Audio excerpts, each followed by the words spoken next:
Página en Blanco es el nombre de este programa del canal Radio Huellas de Pedro Buda II. Mi nombre es Walter Rotella. Este episodio va durante el sábado 8 de agosto de 2020 desde Montevideo, Uruguay. El canal Radio Huellas de Pedro Buda II está en iVoox.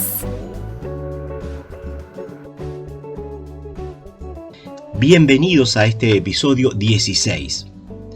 Hoy tendremos una larga entrevista en el espacio del programa charlando con el autor que está frente a la página en blanco con un escritor de la ciudad de Formosa, Argentina. Por eso no nos detendremos demasiado en el inicio del programa y entonces, para empezar, los invito en este episodio de hoy a escuchar el poema Página en Blanco de la poetisa uruguaya Adriana Giselle.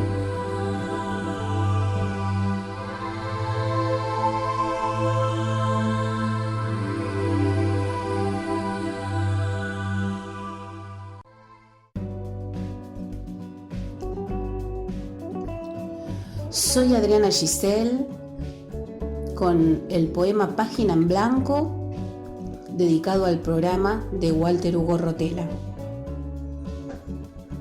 Página en blanco es la vida en el parto mancha roja de sangre tinta volcada que es comienzo de tu historia.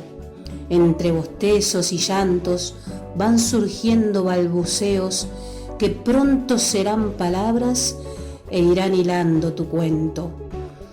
Página en blanco que invita a poblarla de aventuras y transitar recorridos de alegrías y amarguras. No todo es color de rosa, hadas, duendes y princesas. La vida es cuento real, ogros y brujas horrendas. Página en blanco que invita a recorrer los paisajes que tú mismo has de pintar si es que tienes el coraje. Elegirás transitar por algún bosque encantado o soñar tu propio sueño sin que seas despertado. Página en blanco que escribes con el ardor de tus venas, desahogando tus fracasos, tus pasiones y tus penas. Así es que el tiempo transcurre y tu sangre se aligera. El lienzo de tu piel marchita, tu historia agoniza impresa.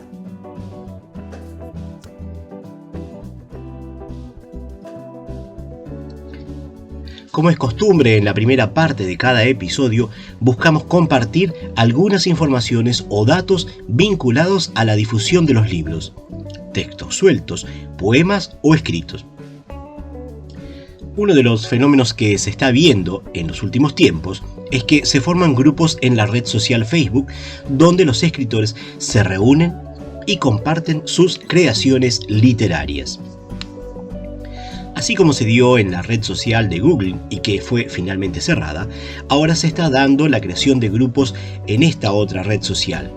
Me gustaría nombrar algunos que recientemente conocí: Mundo de Escritores, Festival de Poesía, Letraria, Reunión de Escritores, entre otros. En cada grupo se genera una forma de intervención, de compartir textos, de dar a conocer el material escrito. Lo importante es que cada escritor tiene la oportunidad de dejar sus creaciones literarias en la red y así queda a la vista del público que navega en el ciberespacio. En cada una de las redes más populares se repite la creación de grupos o instancias para compartir los textos. Los invito entonces a navegar y conocer más. Dejemos a las creaciones llegar más allá de la página que tenemos enfrente. Dejemos volar esas palabras hasta los oídos u ojos de otros, más allá de los suelos que habitamos. Los invito entonces, queridos escuchas, a poder compartir también sus textos, sus trabajos literarios, porque existen, además de lo que he nombrado, muchísimo más, y que navegando como habitualmente vamos comentando en esta primera parte del programa, se va dando esa posibilidad que nos da hoy la tecnología de llegar más lejos, de compartir nuestros textos en distintos formatos, porque como hablamos en episodios anteriores, hay gente que publica su libro y que después crea su book trailer o le pide a una empresa que lo haga. Sin embargo, existen otros escritores que lo que están haciendo es compartir sus poemas, por ejemplo, leídos por ellos o por otra persona. Hay emisoras de radio que están divulgando materiales de poetas o de escritores de diferentes lugares. Hay una serie de revistas que tienen la posibilidad de llegar a distintos lugares del mundo a través de la red de internet, no quizás en forma impresa, lo cual hace que el costo aumente, sino lo que están haciendo es aprovechando la tecnología para poder llegar mucho más lejos. Entonces, nuevamente los invito a sumarse a esas propuestas y hacer llegar sus voces, hacer llegar sus ideas, todo eso que vuelcan a la página en blanco, ¿sí? Los invito entonces a navegar por este ciberespacio. Para escuchar el programa a Página en Blanco, debes descargar la app de iVoox en tu celular. Sábado a sábado siguen sumándose escritores que nos dejan sus opiniones, sus textos, sus comentarios sobre la actividad del autor y mucho más. Te invito, querido escucha, a acercarte al programa a través de la plataforma de iVoox, o también puedes escuchar y leer información de cada uno de los episodios en el blog Nuestras Huellas en la Era Digital. Allí vas a poder hacer ambas cosas, poder escuchar el programa, poder escuchar algunos de los episodios y poder leer alguna información sobre los escritores entrevistados en cada uno de esos episodios. Te invito a sumarte entonces a Página en Blanco.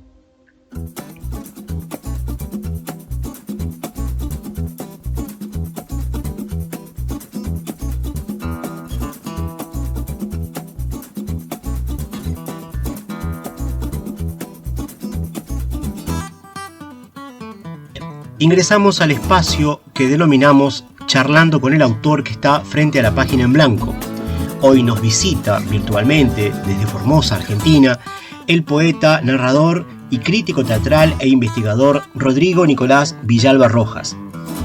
Se desempeña como docente, pues es profesor en letras por la Universidad Nacional de Formosa, becario doctoral del Consejo Nacional de Investigaciones Científicas y Técnicas, CONICET, miembro del Instituto de Investigaciones sobre Lenguaje, Sociedad y Territorio, UNAF, doctorando en Humanidades con mención en Letras, Universidad Nacional del Litoral Santa Fe.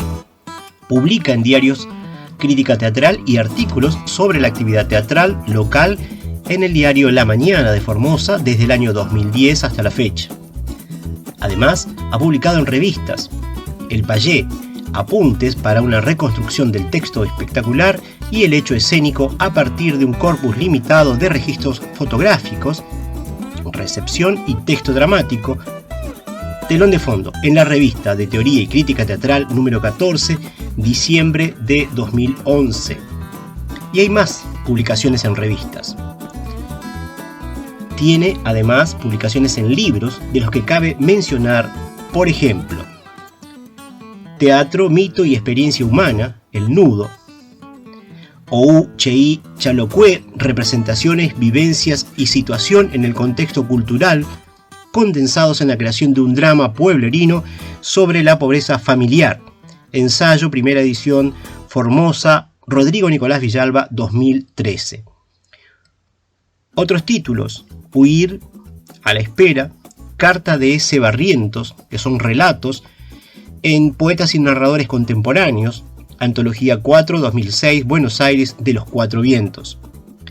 También en Territorio de los Toros de Piedra, un relato, en Fernando Acosta y Federico Torres Compiladores, 2011, Asinomae, primera antología independiente de escritura joven formoseña, Formosa, Ñasaindí Cartonera. Ñasaindí Cartonera probablemente es la pronunciación más correcta. Ya le preguntaremos a Rodrigo. In Memoriam es un libro de poesía publicado en Formosa en 2014. Es un libro electrónico en versión de archivo PDF. Y como si fuera poco, lleva adelante algunos blogs como Malas cosas quedan quietas y Escritores en Formosa. Y hay más para mencionar, pero, estimados escuchas, podrán leer en el blog Nuestras Huellas en la Era Digital, donde dejaremos información, por ejemplo, sobre presentaciones que realizó en jornadas y congresos. Bienvenido, Rodrigo, a este espacio de Página en Blanco. Hola, Walter, ¿cómo estás? Muchas gracias. Muchas gracias por invitarme, por darme este espacio y por darme la posibilidad de expresarme y difundir un poco mis actividades en general. Bien, esa es la idea. Esa es la idea de este programa. Quisiera preguntarte, en principio, sobre tu actividad como escritor y sobre tus publicaciones. Lo primero que me surge es preguntarte por In Memoriam, un libro de poemas en versión digital. ¿Qué nos cuentas sobre este libro? ¿Cómo surgió? Sí, te puedo hacer como una especie de recorrido de la etapa previa al texto. Perfecto. Es un texto como muy urgente que lo habré escrito en cuestión de semanas. Sí. Son varios poemas, son 9 poemas en total. Y el texto en sí está basado en lo que tuvo que ver con una marca profunda en mi vida, que fue la pérdida de mi padre. Ajá. Y casualmente coincidió con una etapa en la que acá en Formosa se había realizado una clínica de poesía, Sí. con Osvaldo Bossi, que es un enorme poeta de Buenos Aires. Ajá. Y bueno, yo participé de esa clínica, hicimos una serie de encuentros, creo que fueron 4, después pude ir a solamente algunos. Sí. Y esos pocos encuentros que tuvimos con Osvaldo fueron como muy iluminadores para mí y me fueron dando como pautas de escritura. Ajá. Que me ayudaron a mejorar mucho la expresión y las opciones estéticas. Y en cuestión de días, como te digo, con lo vertiginoso que era el estar atravesando justamente una etapa era como un duelo anunciado, porque justo mi padre tuvo un problema de una enfermedad terminal. Ajá. Sabíamos que era muy inminente su muerte y bueno, algo me pasó, supongo que lo que sucede con la mayoría de los poetas en etapas de situaciones límite, Uh-huh. que necesitan canalizar mucha energía, que es esta energía de pérdida, de oscuridad, Uh-huh. que son todas fuerzas negativas. Ajá.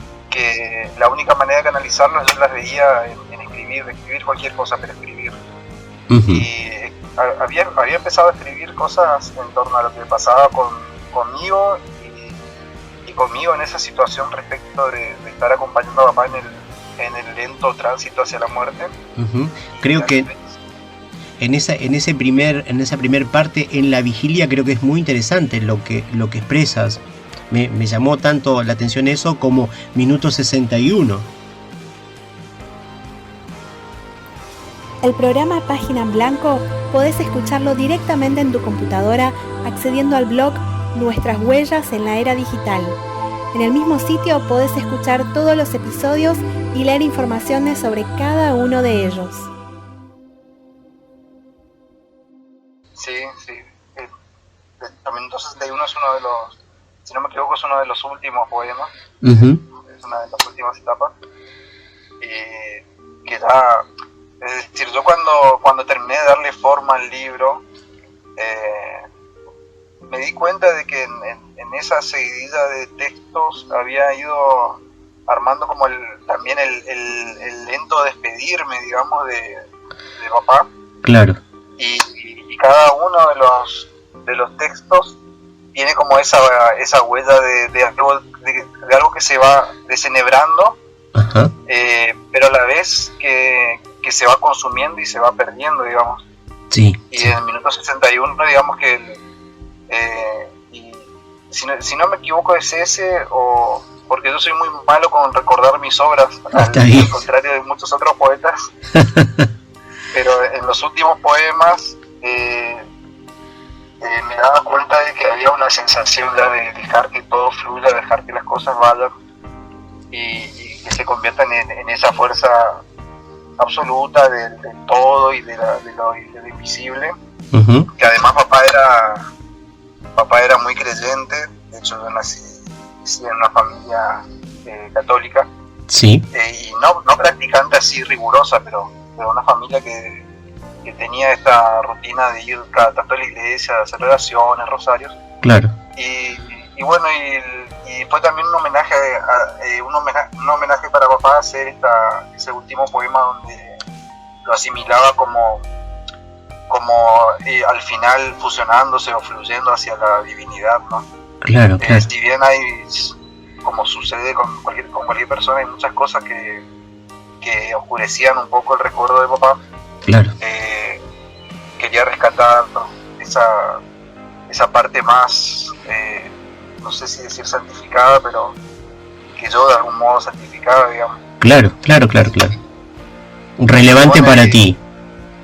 Claro, sí, relevante, pero de algún modo, como te digo, con esa beta de santidad que no existía, y no existe, pero que yo quería darle esa impronta como para decir que había una huella que dejó profundamente en mí, que podía generarme también a mí un camino. Y creo que es esas cosas místicas que uno tiene a veces cuando esas situaciones, ¿no? Pero además creo que no queda solo en ti. Cuando tú lo publicas, creo que le llega a otra gente, y eso es una cosa que me parece importante del escritor. Uno crea determinada cosa y no sabe cómo después termina influyendo en los demás. Cuando llega al otro, cómo lo interpreta o lo reinterpreta, y eso es lo que me parece importante de la escritura, ¿no? Es decir, algo que uno hace sentado, ¿no?, frente a un papel, frente a una página, y de repente en algún momento le llega a otro. Sí, es así. De hecho, de algún modo es eso también lo que nos lleva a la necesidad de publicarlo. Uh-huh. Yo en principio necesitaba, de hecho, esos textos, varios de esos textos de In Memoriam, sí. Yo los hice como un recitado de despedida, ¿no? Antes de cerrar por primera vez el panteón, cuando los llevamos a papá al cementerio. Claro. Qué importante. Y fue como una especie de catarsis general que entre todos nos abrazábamos y compañía. Claro. Y bueno, y yo sentí que necesitaba publicarlo eso. Claro. Por eso después lo convierto. Hay textos que dejé afuera. Claro. Que por ahí vos descubriste cuando encontraste el blog de Malas Cosas, que generalmente no lo difundo. Claro. Ahí lo que hiciste fue descubrir una parte de mis borradores, ¿no? Porque ahí tengo varios textos que no están publicados, que son inéditos. Claro. Y que los voy guardando porque yo soy también muy desprolijo con la cuestión de la escritura, de escribir hojas sueltas y dejarlas por ahí. Claro. Que si tengo un cuaderno donde escribir, generalmente no lo uso. Claro. Siempre me vienen las ideas, y como suele ocurrirle a cualquiera, ¿no? Sí. Nos vienen las ideas cuando no esperamos y escribimos en donde sea, y después se nos pierden, se traspapelan. Sí. Y bueno, y para evitar eso yo tenía este blog, donde cuando podía cargaba los borradores. Claro, eso está muy bien. Usé un tiempo. Claro. Usé un tiempo a Malas Cosas, y cada tanto entro y humeo un poco. Pero después volví al vicio de anotar cosas en papeles sueltos, anotar en el celular, y se te pierde el celular, o que deje de funcionar y perder igual los archivos. Eso es horrible, pero vas llenando páginas en blanco en distintas formas. Otro título de poesía tuyo que me pareció interesante, yo la verdad no conozco poco de poesía, entiendo poco, pero Los Mensurables o Trituraciones, me pareció que se trata de haikus, tú me corriges, también es un libro en versión digital que salió este año. Sí, es el más fresquito, digamos. Ajá. De hecho es una versión de prueba, que así como decís son haikus. No me animo, digamos, a decir que son haikus, porque no estudié el género en profundidad. Uh-huh. Al principio empecé a escribir con esa lógica del haiku, sí. hacer como pequeñas sentencias, uh-huh. que es algo que yo también vengo haciendo hace mucho más que nada en Facebook, vengo haciendo como anotaciones. Uh-huh. Y en Facebook a veces también, si no me equivoco, ahí en Malas Cosas tenía algo. Uh-huh. Y bueno, y con algunas cuestiones que me están sucediendo más recientemente relacionado con esto de la cuarentena y con la sobrecarga laboral que supone la virtualidad, porque como vos sabés, los que somos docentes estamos todos atravesados por la obligación de tener que migrar hacia una plataforma que no conocíamos o que no estábamos acostumbrados, y eso genera una sobrecarga laboral y una ruptura absoluta de la rutina. Claro, sí. Y bueno, y eso en trance con cuestiones domésticas y necesitaba generar algo, generar una escritura que por ahí a simple vista, no, si uno lee trituraciones, no parece una catar, no parece nada rupturista, uh-huh. pero que a mí me ayudó a hacerlo porque necesitaba condensar en muy pocas palabras y en muy poco espacio escrito. Necesitaba condensar algún mensaje que significase una inspiración para mí de algún modo. Claro. Por ahí suena muy ingenuo esto, pero a mí siempre me funcionó desde la adolescencia. Uh-huh. Vivir algo incluso como dice Borges, cuando uno recién comienza es muy barroco. Uh-huh. Todo de adolescente escribía páginas y páginas para hacer catarsis. Claro. Después ahora en los últimos años, ya la otra vez te comentaba que hace como 5 años que yo no la han sonado oficialmente, no publico. Sí. En los últimos años me fui dando cuenta de que al menos en lo que tiene que ver con literatura, cuanto menos se escriba, mejor, porque los ritmos son diferentes, nadie se sienta a leer novelas y novelas, algo que sea un lector muy asiduo. Sí, claro. Y por ahí tampoco uno tiene tiempo para escribir con esa...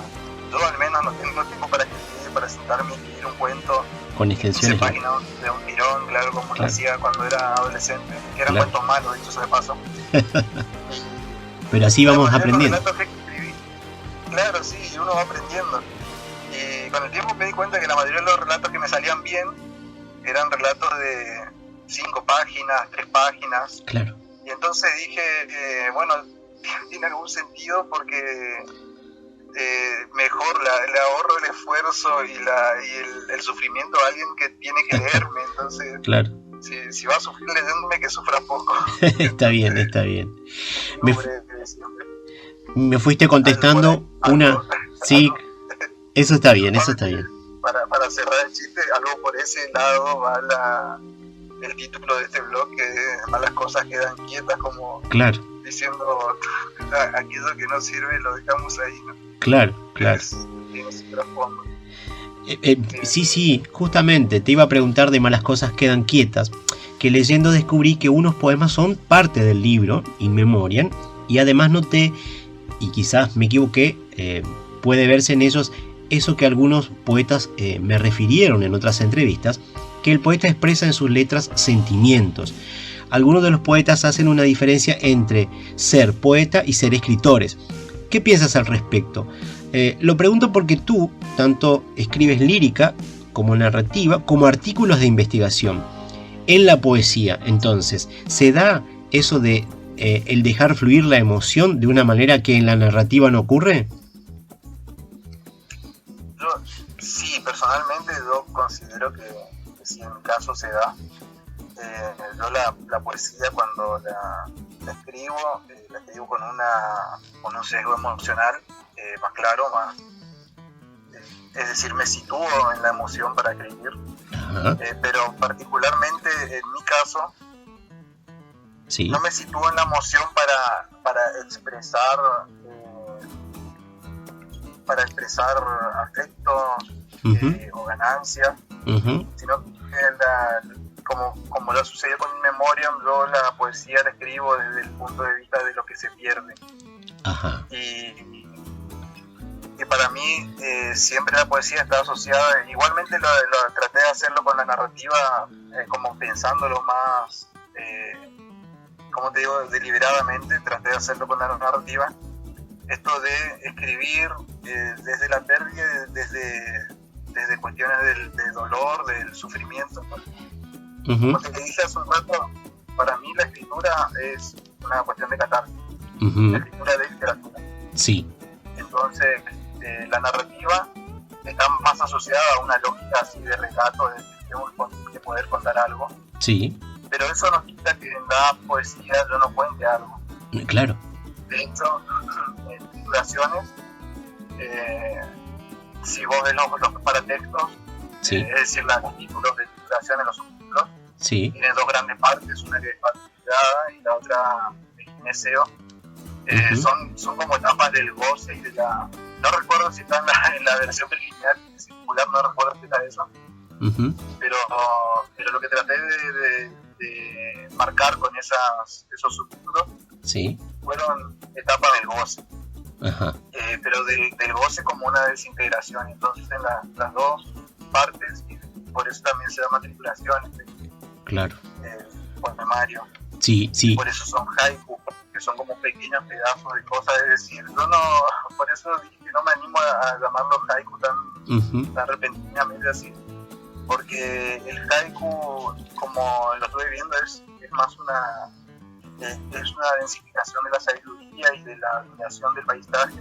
Sí. En estos poemas lo que es patente es más la cuestión de la dispersión, la diseminación, las rupturas, disrupciones, es decir, todo aquello que genera como discontinuidades que marcan la consumición de algo. Cuando algo se está parando, claro. Sí. O se está diluyendo, ¿no? Claro, fue lo que medianamente fui viendo. Claro. Algunos de tus textos llevan títulos en lengua guaraní, como por ejemplo Si, y ahí me vas a tener que corregir, Mitá Isiri Jase, que no sé cómo se pronuncia. Y entonces quería preguntarte si tú tienes una vinculación con la lengua guaraní importante, y más adelante te voy a preguntar, pero ¿tiene algún sentido que alguno de los títulos estén en lengua guaraní? Sí, tiene ese sentido. Yo soy hijo de paraguayo. Ajá. Mi mamá eran paraguayos naturalizados argentinos. Sí. Habían migrado hacia acá más o menos en la década del 70, fines de la década del 70. Sí. Y se radicaron ya en los 80. Y así que yo nací en el seno de una familia guaraní parlante. Ellos tenían el guaraní como su código de pareja, digamos. Sí. No nos enseñaron inmediatamente la lengua, era como aprendiendo por retazos. Claro. Y de hecho ellos trataban de hacer cada vez más de sofisticado su cómica, es decir, hablaban enteramente en guaraní para que no podamos entender de todo lo que hablaban. Claro. Pero fui aprendiendo la lengua a través de los retazos de esas conversaciones. Y en ese sentido sí hay, de hecho en su memoria hay como pequeña referencia a la cuestión de la no recuerdo si era sí, lengua. Sabes que tengo que decirte que se va cortando la señal, se va escuchando un poco más bajo. Venía bien y se escucha un poco más bajo. Me decía así que esa lengua de tus padres lo fuiste aprendiendo de a retazos. Sí. Y te decía que en ese aprender a retazos fui como teniendo también una idea de cómo sonaba la lengua, también fui aprendiendo cómo interactuar de algún modo con los hablantes. Mi mamá era sobre todo mucho más hablante que papá porque ella venía de una parte del interior del Paraguay, claro, que es Carapeguá, que es una zona más circundada de montes. De monte, y la gente habla más en guaraní. Claro, y ahí se habla más en guaraní. Mi papá era de la zona fronteriza de Alberdi, así que él estaba en contacto mucho más frecuente con el castellano porque estaba en la zona fronteriza con Formosa. Así que cada vez que íbamos al Paraguay, hacia la zona de Carapeguá con mamá, teníamos un contacto directo. No íbamos muy frecuentemente, pero teníamos un contacto directo. Con la lengua. Y de alguna manera estos poemas que están titulados en guaraní están más relacionados con mamá. Claro. De hecho, la pronunciación de ese poema, de ese título es madre. Sí. Y el otro poema es así, que en realidad está como mal escrito, es una construcción sintácticamente hablando, está mal elaborada la construcción. Sí.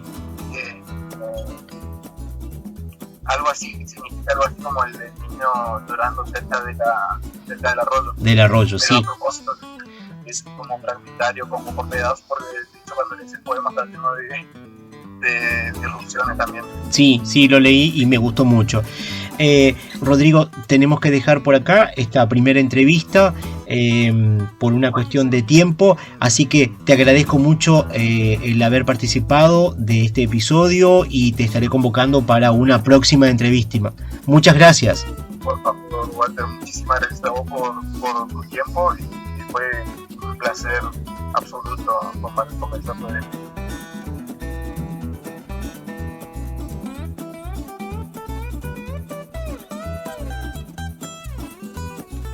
Los temas musicales de cortina y fondo son This is a Jazz Space de Midnight North y Run One Down de Dan Lebowitz.